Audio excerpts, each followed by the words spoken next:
As social unrest sweeps the globe, from Hong Kong in Asia, Lebanon and Iran in the Middle East, France and the United Kingdom in Europe, to the discontent in Sudan and Zimbabwe and other parts of Africa, to Chile and Venezuela in South America.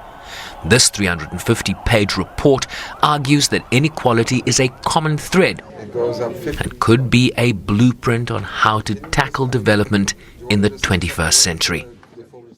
We seem to be confronted with an increasing sense of discontent, of frustration that manifests itself in some of the political extremes that are emerging in national political debates, in the national political landscapes, but also with increasingly violent reactions that we have witnessed. And these responses or reactions on the streets, so to speak, have a lot to do with development outcomes and development choices of the past.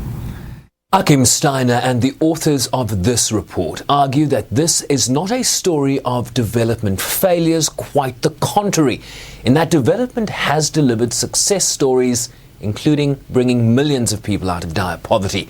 But they also point to what we are witnessing right now and make the case that policy responses that are being developed are simply no longer adequate or acceptable to large numbers of people who no longer perceive them to deliver fair outcomes in the 21st century.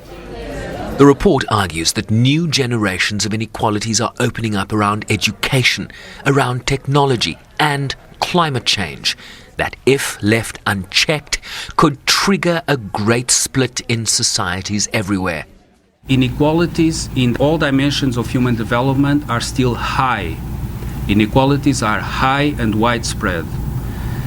And one example is if we look at what happened to a child born in the year 2000 in a low human development country compared to a child born in a very high human development country. In a low human development country, there's a 17% probability that the child is not alive today, 20 years after she was born.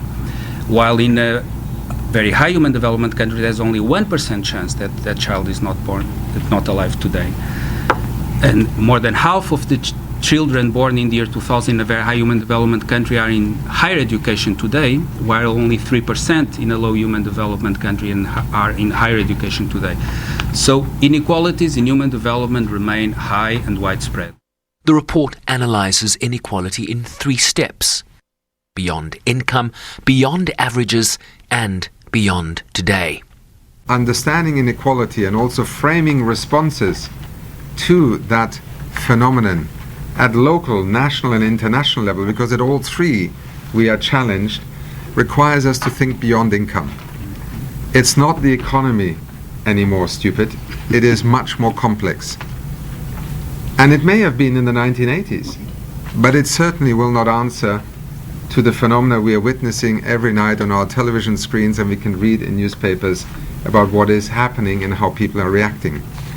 It is also beyond averages, because averages do not capture the distributional reality. European countries dominate the top 10 of the Inequality-Adjusted Human Development Index, with Norway, Switzerland and Ireland making up the top 3. South Africa is at 113th out of 189 countries listed. Sherwin Bryce-Pease, SABC News, New York.